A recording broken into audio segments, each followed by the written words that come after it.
Servers must not use elicitation to request sensitive information from the user. Must not do that, guys. Seriously, guys, don't do that. Please don't do that. Yeah, that's exactly what we're going to do. Best part of hacking when you can just, critical think, right?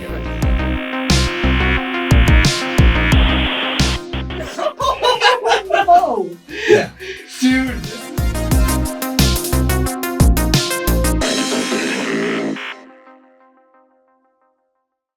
All right, hackers, look, we got a lot. I don't know if you guys know this, but there's a lot more to CTBB than just the podcast. Okay, I'm just going to list a couple things that you guys might be interested in real quick. Okay, we got the Discord. That's where a lot of awesome conversations are happening. This cool research channel in particular is amazing on the Discord.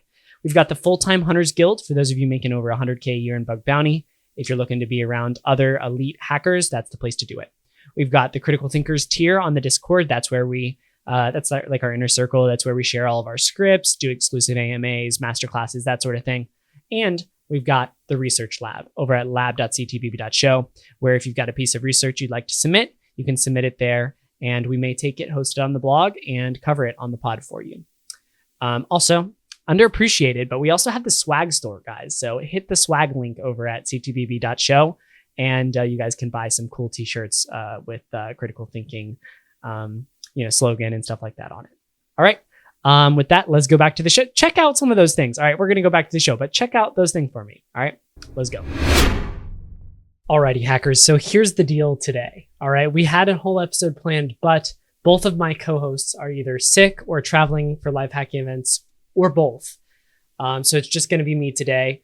And what do we do when we're doing an impromptu episode by yourself? We do an RFC deep dive, right? Okay, let's go. We got model context protocol this time.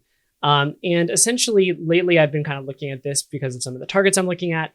And I think it's a really relevant target for a lot of hackers that are moving into the AI pen testing space. And it's just something to be a little bit more aware of, as well as you see those assets around people spinning up MCP servers left and right.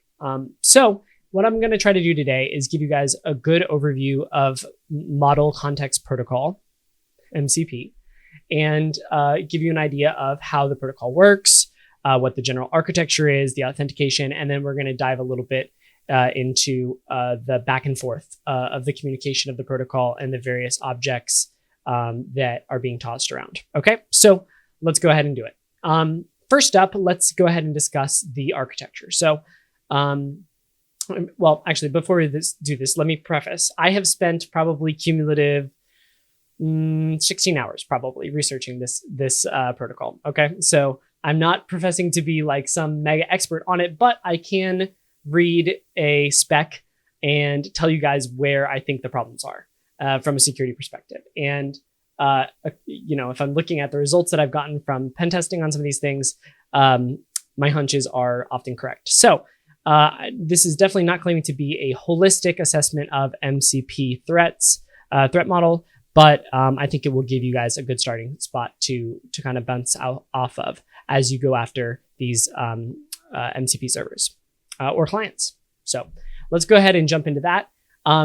First, talking about the architecture, there are MCP clients and MCP servers. There's also some other pieces like MCP proxies and authentication servers and stuff like that. But for the purpose of this podcast, we're going to focus mostly on MCP servers and MCP clients. Okay. These are communicating over JSON RPC. So it's very readable, very friendly. You can take a look at the raw protocol very simply. I actually wrote a malicious MCP client and server very easily in Python just by printing statements out and reading statements in. So very friendly protocol to look at from that perspective. The transport mechanism is typically done over one of these three things. We've got standard IO. So that's what I was just mentioning a second ago, where you can print data to the screen, receive data via a standard in, and do your communication that way. There are two other ones, streamable HTTP and the older HTTP server-side events. I haven't played around with these as much. The only ones I've looked at have been standard IO.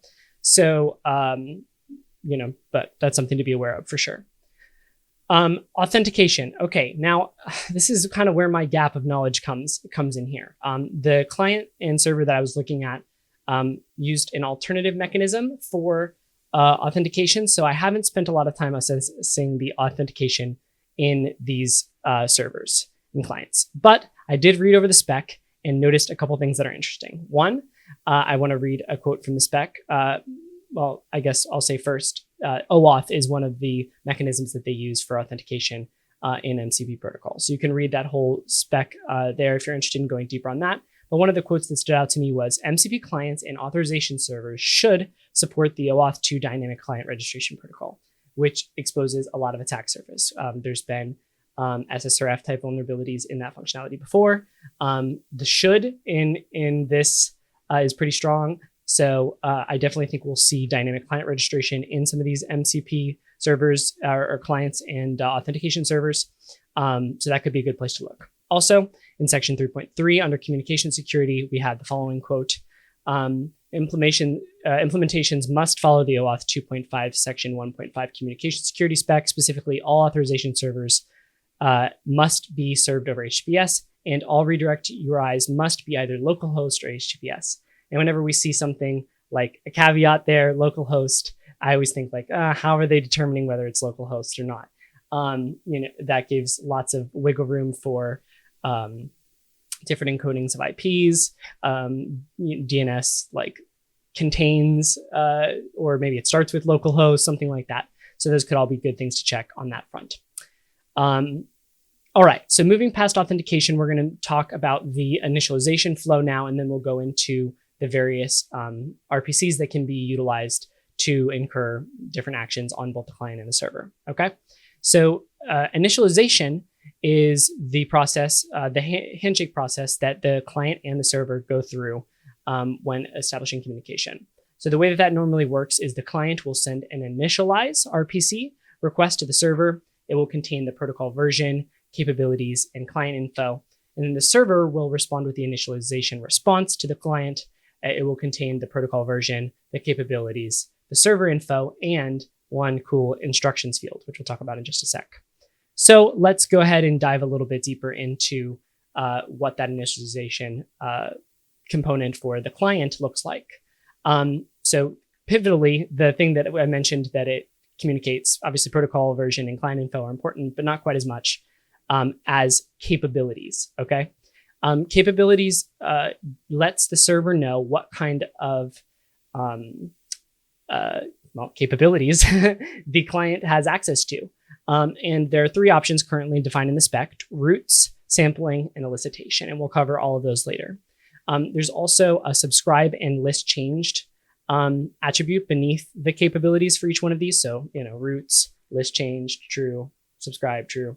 And that supports whether you can get notifications, etc.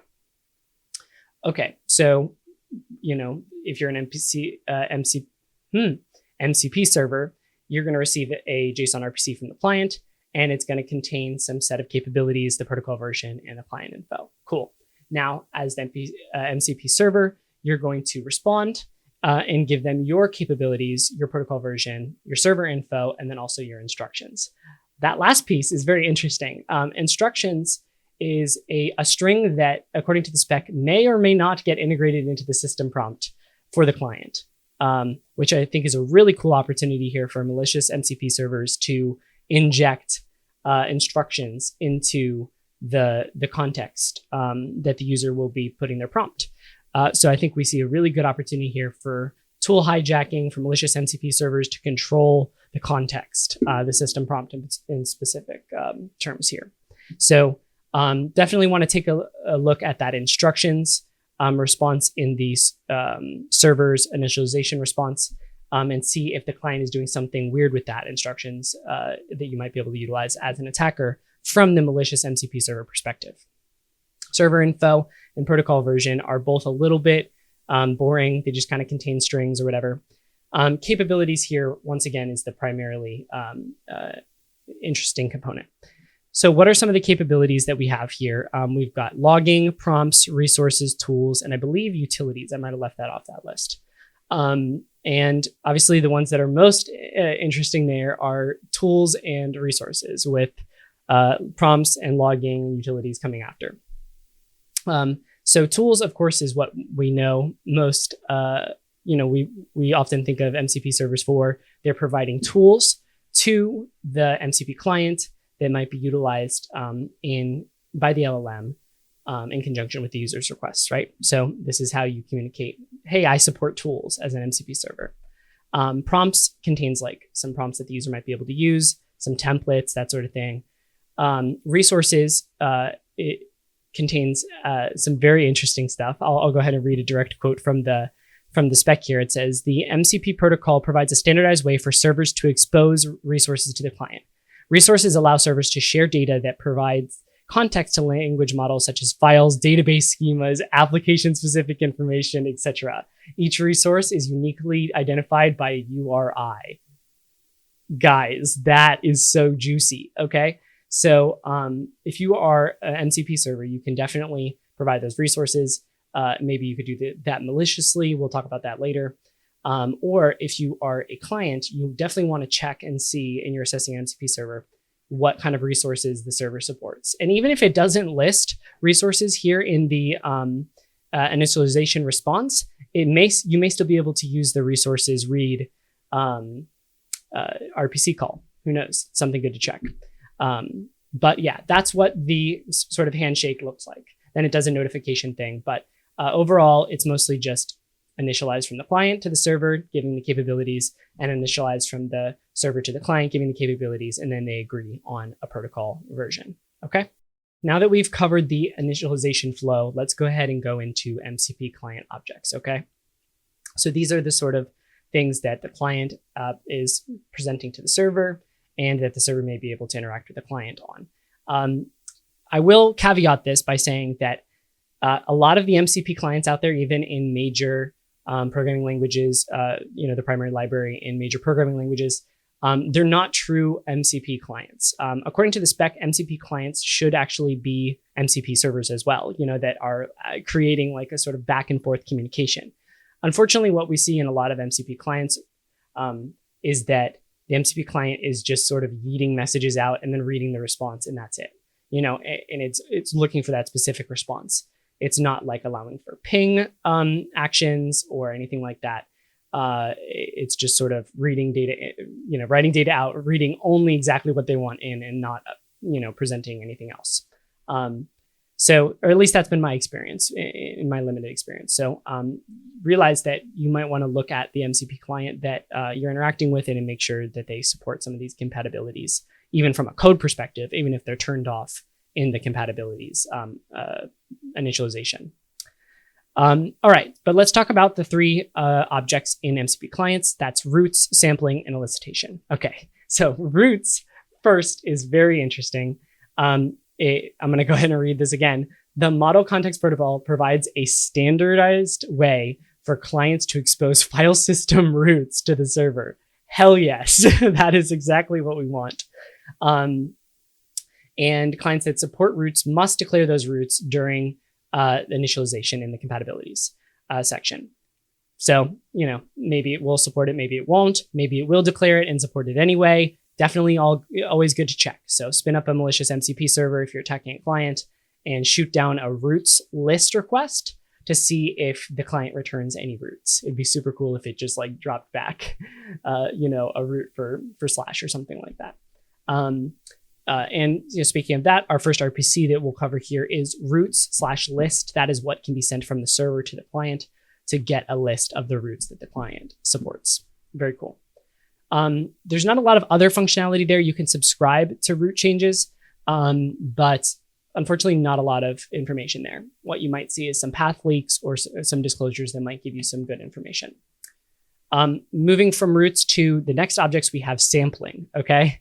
And sampling is great because it allows the MCP server to query the LLM and make messages for the user, okay? Which, how could that possibly go wrong?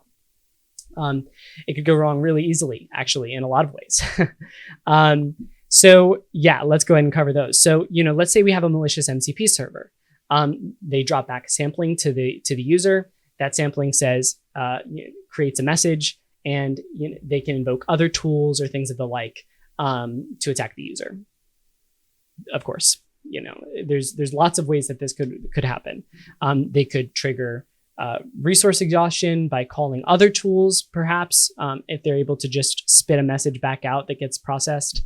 There's tons of things that could happen here. And I'll go ahead and put up a picture on the screen now.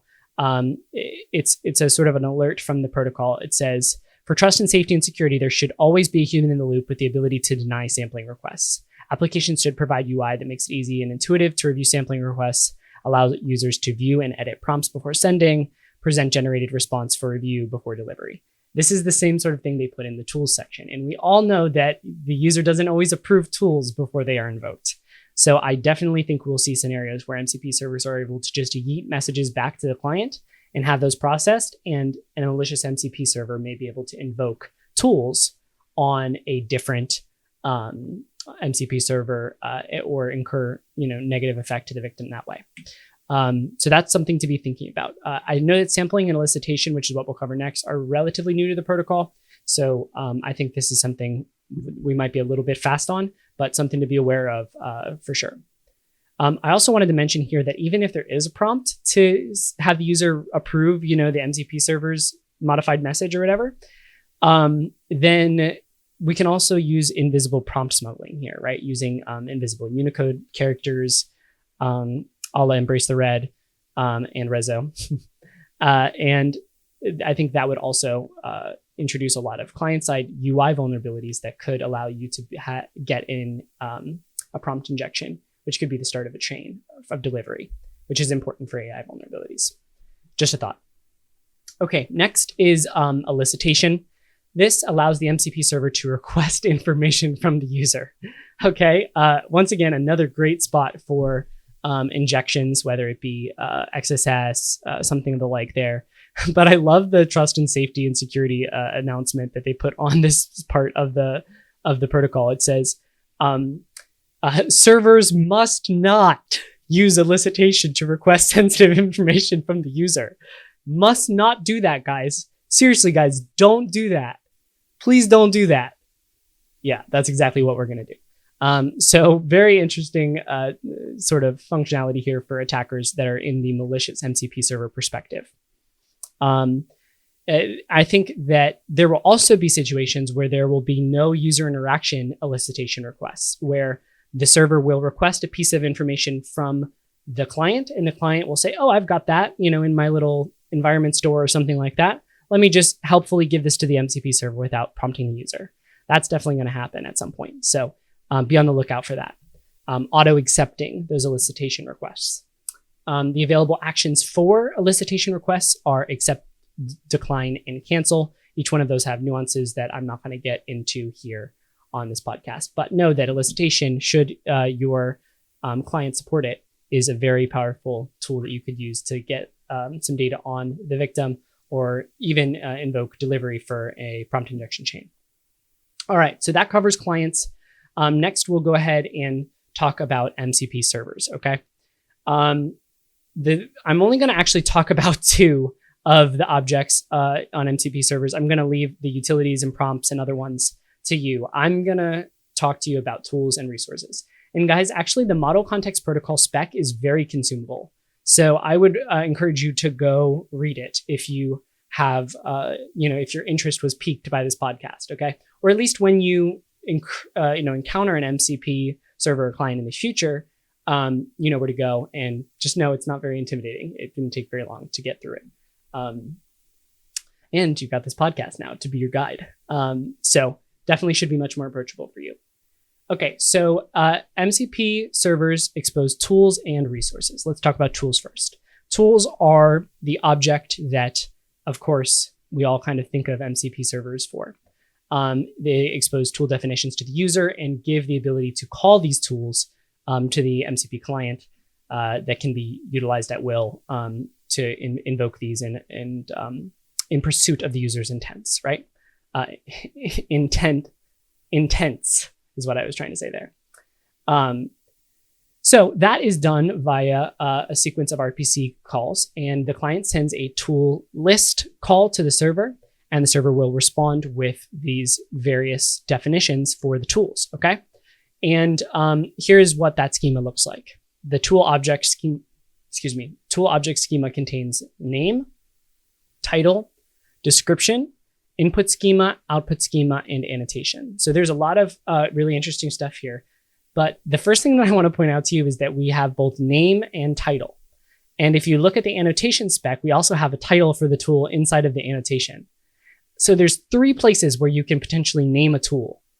And that's not even talking about namespaces, which is a pivotal part of MCP security, because namespaces are what prevents name collisions when you have multiple MCP servers with the same tool name, okay? So I don't know how they hecked this up. Like, it is one of the most essential pieces, one of the only pieces of MCP that is important, which is what tool are we calling? And somehow there's like 6 ways to define what tool is being displayed versus what's being called. And it just makes for a whole palooza, okay? So definitely look at name, title, and annotation title, at least, when you're looking at how tools are being represented to the user and which sort of name is being used to invoke the tool in the backend. And the difference between those 2 things could result in a massive difference for the user, because you may be able to name your tool super great, everything, amazing, awesome, always use me tool, in the name, but the title is what's being displayed to the user, and there creates a mismatch there. They're like, oh, I think I'm enabling, Justin's cool fun tool, but actually I'm enabling evil tool that is used for everything. Always use this tool, always, and that may sway the MCP server or the MCP client to select, or the LLM to select to use that tool. Hope that makes sense. There's input and output schema, which there's definitely some interesting attack vectors in those that I would encourage you to go look at. I'm not going to cover those right now, but I did find some interesting stuff in those. And description is also pivotal, because that's where you can describe the tool. Now, if this description is being embedded directly into the system prompt, then we kind of open ourselves up for some malicious MCP server tool hijacking or tool poisoning attacks. So be aware of how the tool definitions are being integrated into the client side there. And then finally, when the client decides to call the tool, the client will send the tool call RPC request with the requisite information, and that will invoke the call. And the input, will be defined by the input schema, etc. And tools then can respond with structured or unstructured data. Here are some of the awesome types that the MCP server can respond with, okay? We've got text, image, so we've got base64 encoded image data via the data attribute in the image. We've got audio data, also base64 encoded. We've got resource links, which include a URI and a MIME type as well. And each of these also have annotations, which add different sort of spins on what's being represented to the user there. Very interesting. And then there's also structured data that comes back from the call per the schema. So very, very cool opportunity here to respond with various resources and then see how those resources are being rendered on the MCP client and see if you can incur some vulnerabilities here. This is kind of giving some end-to-end encrypted communication vibe, on like a chat app or something where you can invoke specific, send like a link that gets converted into a card, and that in that conversion, it triggers like a whole exploit chain, something like that, right? Is kind of what I'm thinking here for the malicious MCP server to attack the client. So what are some of the foot guns here with tools? Obviously, tool names are very ambiguous. We already talked about that. Look for collisions, look for namespace tool hijacking, look for namespace collisions. One of the things that's really interesting is the spec is not clear about how namespaces are supposed to be defined. So, the name of the server, __ tool name creates like the full name.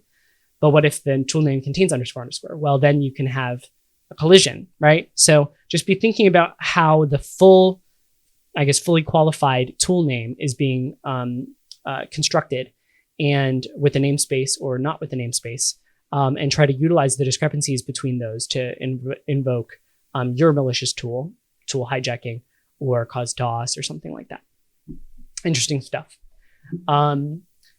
Let's see, what else did I have here that was interesting? Yeah, of course, trying to use the description field or the name fields to hijack tool calls.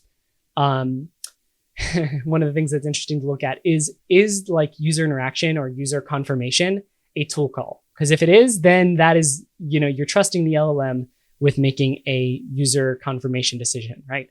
Which is never good. So I think that's reportable as is. That's just a security architecture problem. And then last but not least, there's also some attack scenarios here for MCP proxies that I was going to mention. MCP proxies are kind of like a client server hybrid where you can, man, I can't talk today. You get a bunch of data from different MCP servers and you pull them together and you expose them as one MCP server. So you're kind of like a client and a server all together, right?